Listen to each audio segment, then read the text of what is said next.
Bienvenue à tous. Donc, on continue avec le thème de Avatar qu'on a commencé à voir hier. Alors, bien sûr, ce thème-là, tout ce que euh, tout ce que je vous communique dans ces méditations guidées, c'est des choses dont parle Yogananda, dont parle Amma, dont parlent les rishis, les yogis des temps anciens.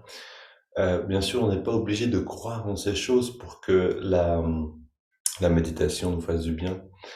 Euh, et tout ce dont je vous parle, on le connecte, ensuite on le met en relation avec la forme de méditation qu'on a pour que ça devienne un élément pratique aussi.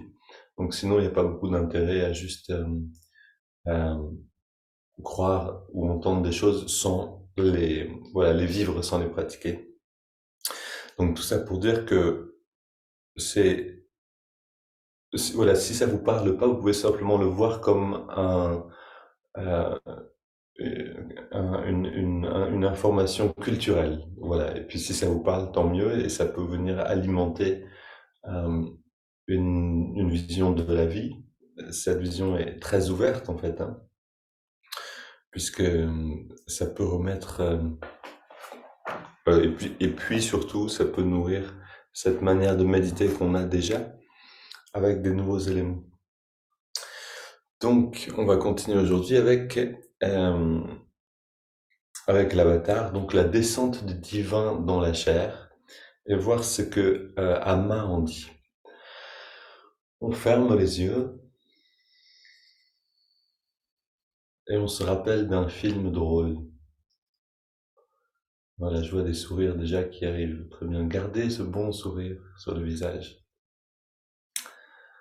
Voilà, d'ailleurs aussi une pratique que Yogananda recommandait, il disait, prenez le temps de vous réjouir de vos souvenirs euh, plaisants, joyeux, parce que pour le cerveau, c'est pareil, de vivre quelque chose de drôle ou de bon, de joyeux et de se rappeler de la chose, ça l'amène dans le même état d'esprit. Et donc c'est véritablement une pratique de retourner vers un moment heureux.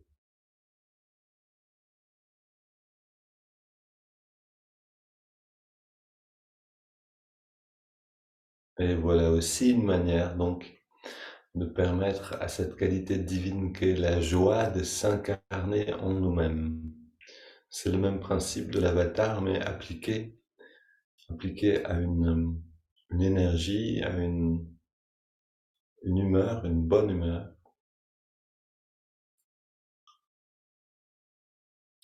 On garde le regard redressé, l'attention à la jonction des sourcils un instant,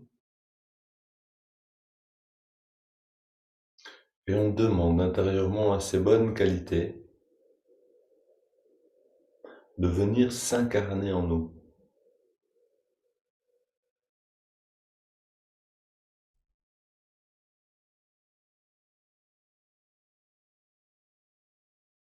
On demande à la joie de descendre en nous-mêmes, une vraie joie, une joie intérieure.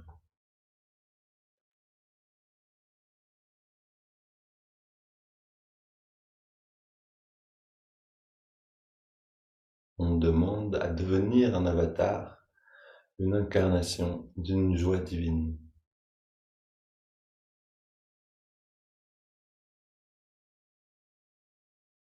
Et on ressent dans le cœur, dans la poitrine, la réponse.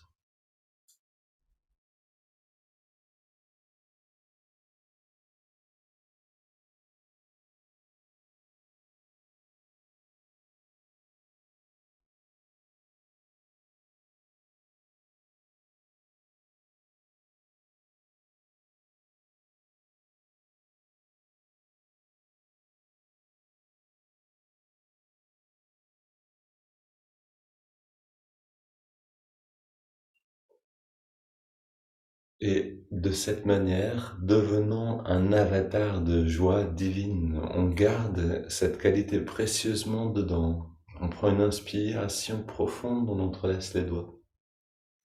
Et avec cette qualité, on rentre dans les étirements du dos. Expire, on pousse les mains vers l'avant, on arrondit le dos le plus possible. Inspire vers le ciel.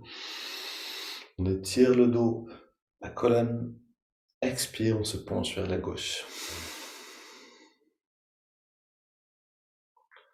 Pendant une respiration, on étire tout le côté droit, puis on revient au centre.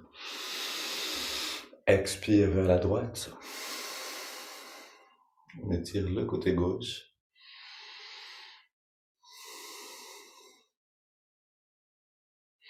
Et retour au centre. On se tourne vers la gauche, on pose les mains en soutien pendant 3 respirations, la rotation. Donc on va vraiment le plus loin possible, progressivement, pour laisser le temps aux muscles de s'adapter.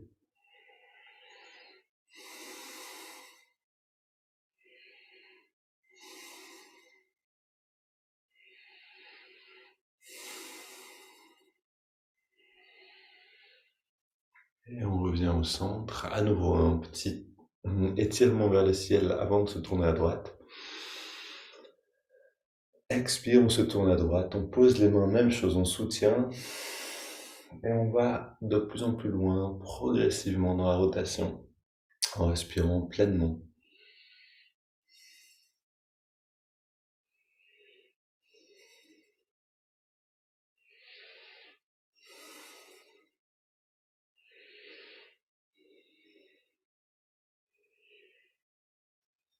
Et on revient au centre. Voilà, c'est toujours bien dans ces rotations d'aller doucement parce que le long de la colonne, on a ces tensions qui se créent la journée, la nuit aussi. Et donc, il faut y aller lentement pour pas créer un spasme. Maintenant, on ouvre la poitrine. Donc, on pose les mains derrière et on se penche légèrement vers l'arrière pour ouvrir la poitrine en respirant. Alors là, on va respirer 15 fois profondément. Donc, inspire par le nez, expire par la bouche, en laissant l'air sortir.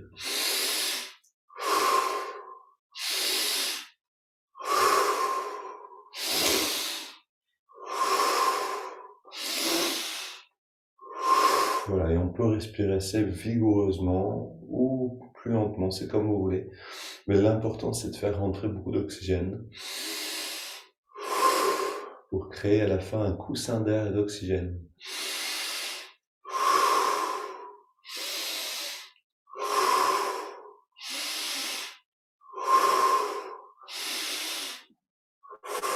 Encore 5 respires.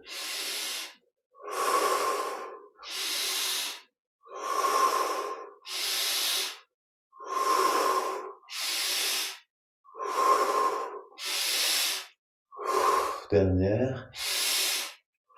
Et on revient à notre position donc, de départ, dos bien redressé. On prend une grande inspiration, puis on expire en laissant l'air sortir sans faire d'effort. On arrête de respirer, les poumons à moitié vides. On arrête de respirer et on ressent le calme intérieur.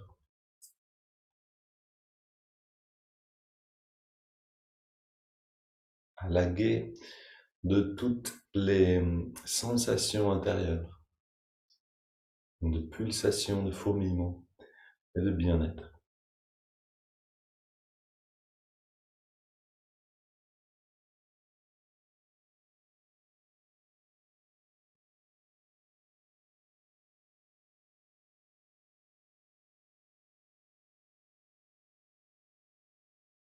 Puis on inspire lentement par les narines. On garde l'air dedans. On rentre un petit peu le ventre.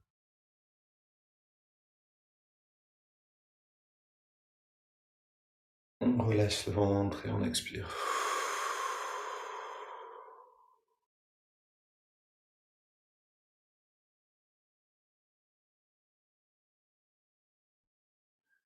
Un petit instant pour ressentir ce bien-être.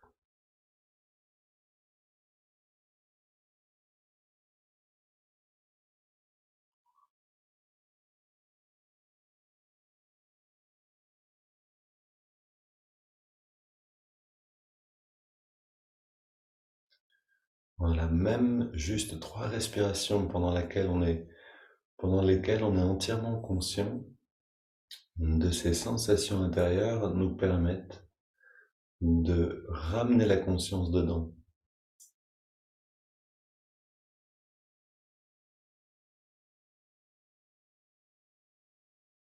Et maintenant, une double inspiration par les narines, une courte et une longue, et de cette manière. Les poumons pleins, on garde l'air dedans, on serre les poings, on contracte les bras, les jambes, les muscles du dos, du cou, du ventre, de la poitrine, et on relâche tout. Avec une double expiration par la bouche. À nouveau, double inspire par les narines. On garde l'air à l'intérieur, on serre les poings, on contracte tous les muscles jusqu'à sentir une vibration et on relâche. Et une dernière.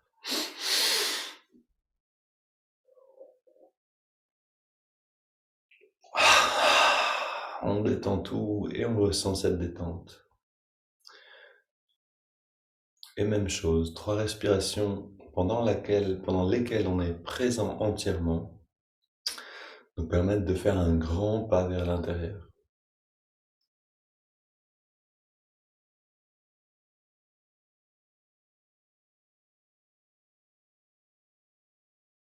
On peut vraiment vivre ces techniques de préparation comme un petit raccourci agréable.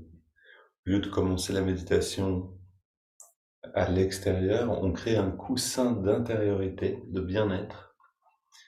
C'est comme si on avançait d'une centaine de mètres très rapidement sur le chemin de ce pèlerinage intérieur. Donc ça fait vraiment une grande différence en fait, hein, pour essayer de méditer en utilisant la même technique mais sans ces préparations et vous verrez la différence.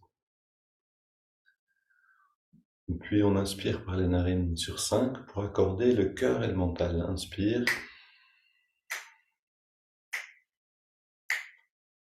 On garde l'air dedans, même durée.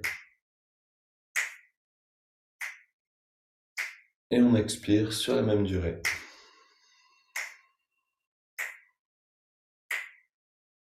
Poumon vide, on inspire à nouveau. Et intérieurement, pendant qu'on inspire, on voit cette rivière lumineuse qui vient donc se jeter dans l'œil spirituel. On garde l'air dedans. Et donc cette lumière vient alimenter le lobe frontal. Puis on expire. Et cette lumière se diffuse dans tout le corps, comme émis par l'œil spirituel. Inspire à nouveau.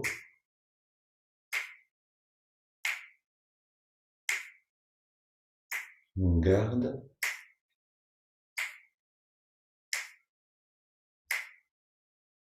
Expire.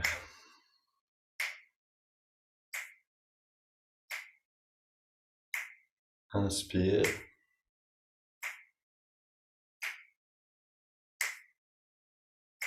Garde.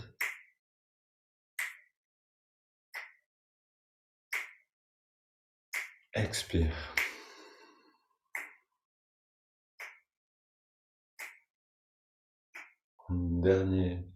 Dernier cycle, inspire. Et prenez soin pendant ces respirations donc de cette visualisation intérieure. On garde l'air dedans. Ces respirations simples peuvent avoir un effet décuplé avec ces images mentales. Puis expire maintenant.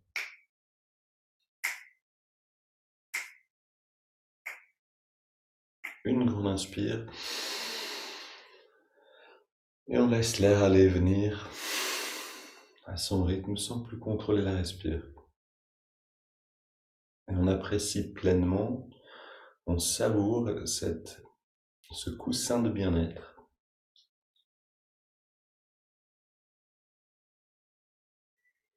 qui nous amène déjà comme un petit peu en chemin.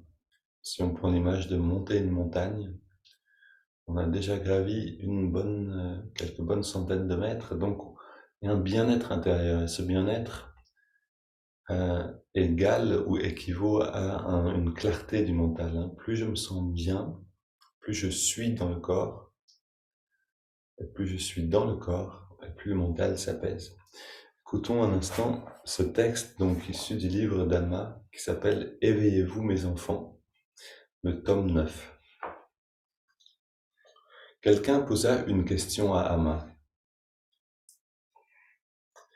Donc Amma, pour ceux qui ne connaissent pas, est une sainte qui vit en Inde actuellement et qui donne un enseignement spirituel à travers le monde.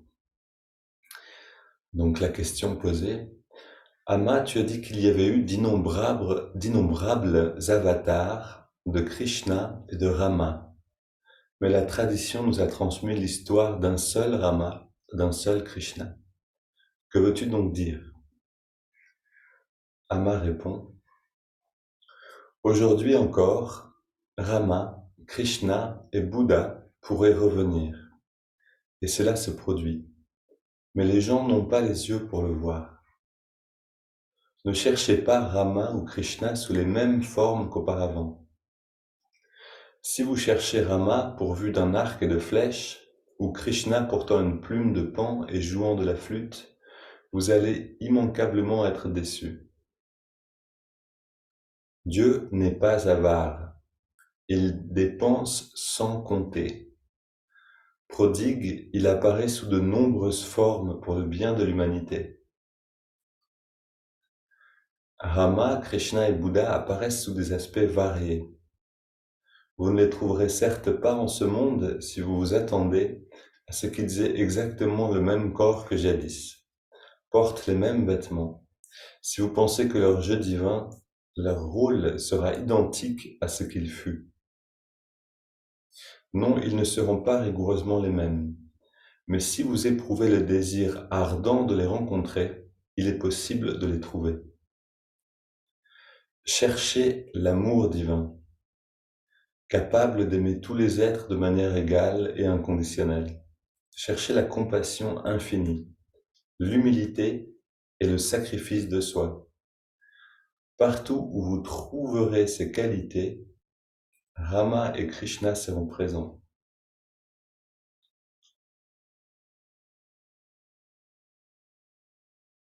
Et je relis la fin du texte.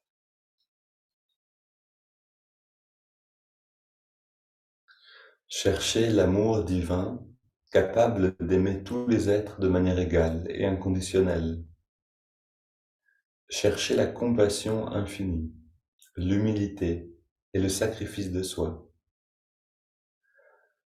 Partout où vous trouverez ces qualités, Rama et Krishna seront présents.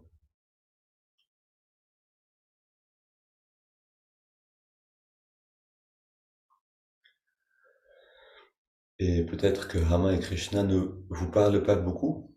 Peut-être que vous avez une affinité avec le Bouddha ou avec le Christ, avec Jésus et son incarnation, quelle que soit l'étoile pour vous, ou peut-être que c'est simplement la philosophie, si vous êtes athée. Aucune importance en soi, c'est plutôt cette intelligence, cette conscience et ces qualités-là. Comme Amma le dit à la fin, cherchez les qualités, cherchez à les vivre, et tout ce que vous, en fait, et l'avatar que vous aimeriez rencontrer sera déjà présent à travers ces qualités-là. Donc, pour commencer l'observation du souffle dans les narines, une dernière fois, on invoque cette qualité-là, la joie ou l'amour ou la compassion. Choisissez celle qui vous parle le plus.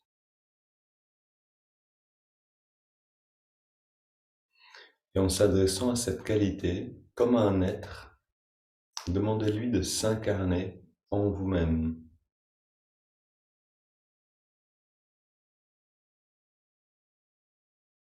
Et avec cette qualité-là, en ayant confiance dans le fait que notre demande est entendue, que la réponse est présente, aussi subtile soit-elle, Avec cette qualité-là, on vient observer le souffle dans les narines.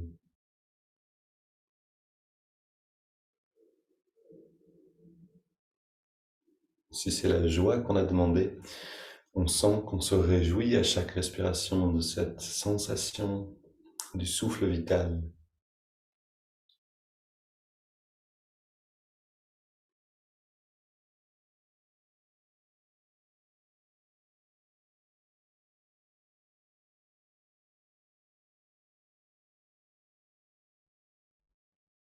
Et on sent dans l'endroit où on sent l'air clairement dans les narines, là où on sent l'air le mieux, on sent la fraîcheur de l'air qui rentre et la tiédeur de l'air qui ressort.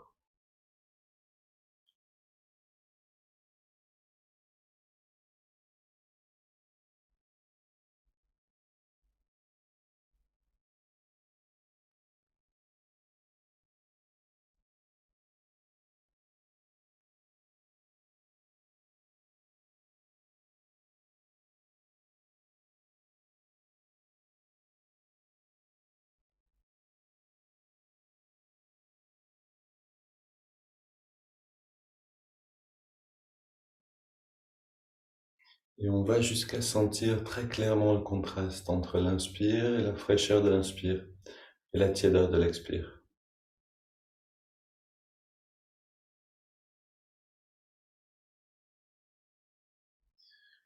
Ça vous donne une mesure très concrète de l'intériorisation de votre esprit, de votre énergie.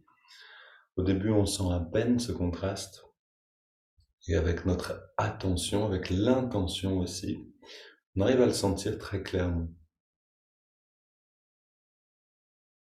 Et finalement, en restant centré à cet endroit-là, c'est comme si plus rien d'autre n'existait à l'instant présent que cette contraste, cette sensation-là, fraîcheur, tiédeur.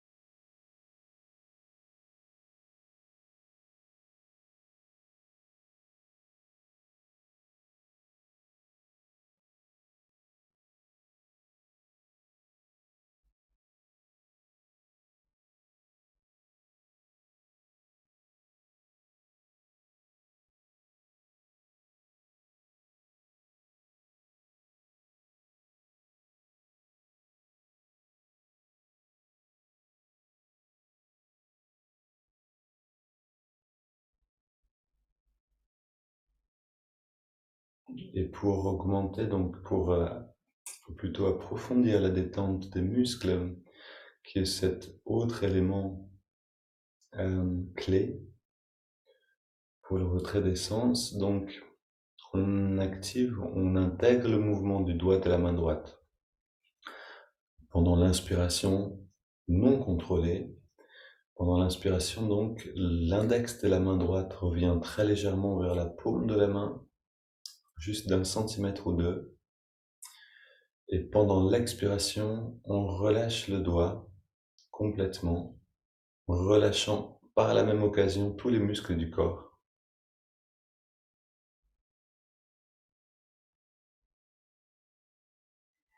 Et pendant la petite pause après l'expiration, on profite de cette sensation de détente totale.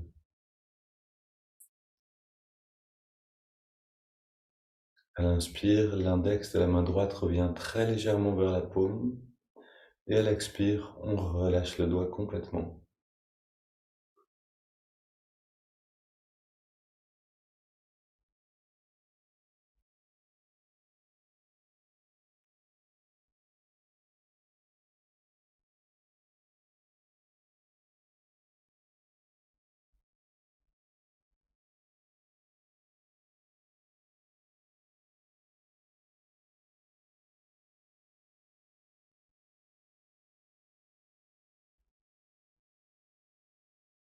Et en plus donc de cet élément, on ajoute le mantra Hong sur l'inspire, So sur l'expire. On répète intérieurement, donc mentalement seulement, le son Hong sur toute la durée de l'inspire, So sur l'expire. Pendant la pause après l'expiration, on peut rester en silence de ce bien-être.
On a maintenant les trois éléments ensemble, en réalité les quatre.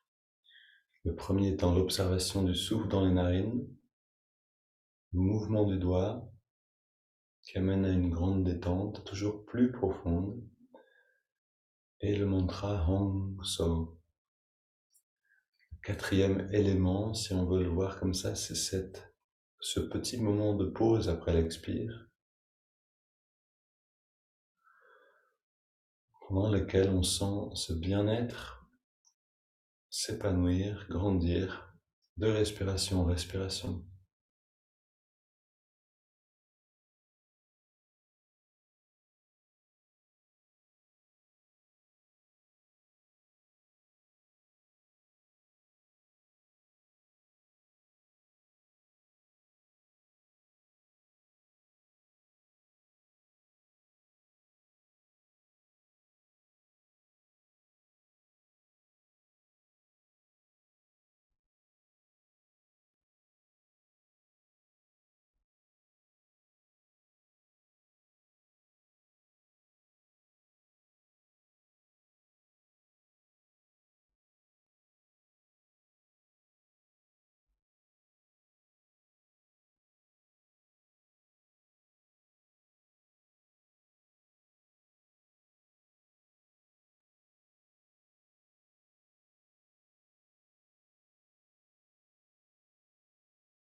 Et puis on prend une inspiration profonde par les narines. 3 expirations de cette manière. On laisse l'air à l'extérieur. Puis on laisse la respiration aller à son rythme. Et on abandonne les 3 techniques pour garder seulement le bien-être et la détente. Donc on abandonne l'observation du souffle, le mantra, le mouvement du doigt, et on ressent le bien-être de l'intériorité.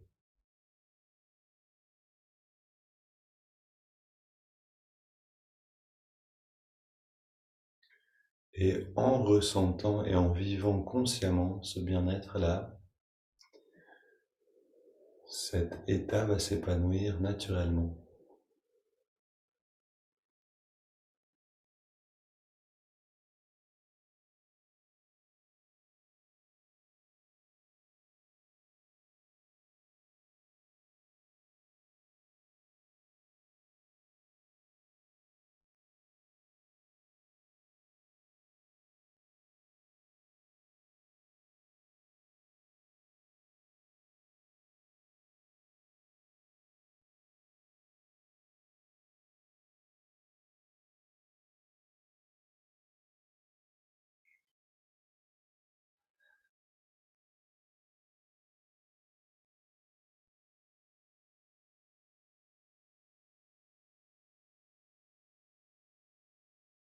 On observe intérieurement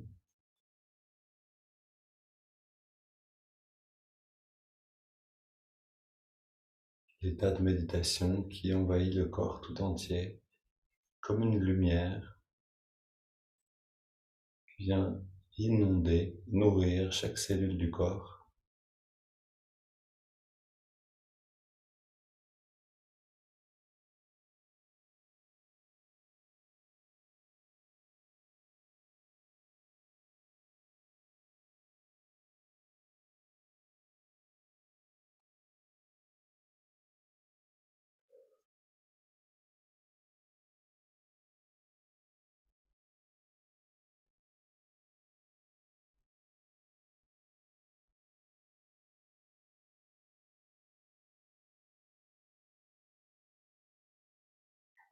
Et quand tout le corps est saturé de cette luminosité, de cette présence, alors on laisse cette lumière rayonner au-delà du corps.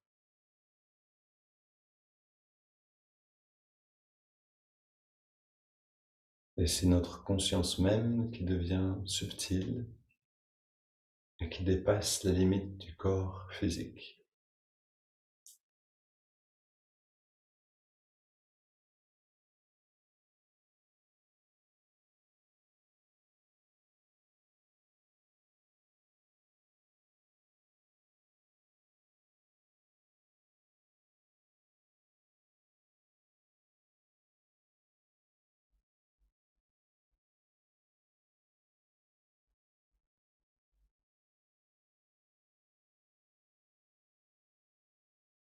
Ouais, je vous encourage à garder, on a pris plus de temps aujourd'hui pour les textes et la concentration, les préparations.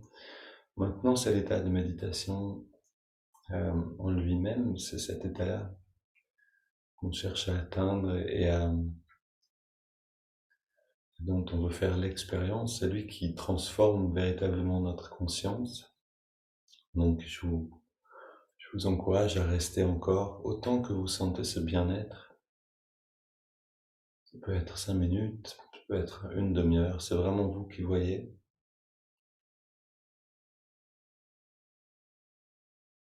Et puis, une fois que ce bien-être redescend naturellement, alors prendre le temps d'ouvrir lentement les yeux et essayer de garder ce calme-là et de l'amener dans les mouvements, dans les premières actions de la journée.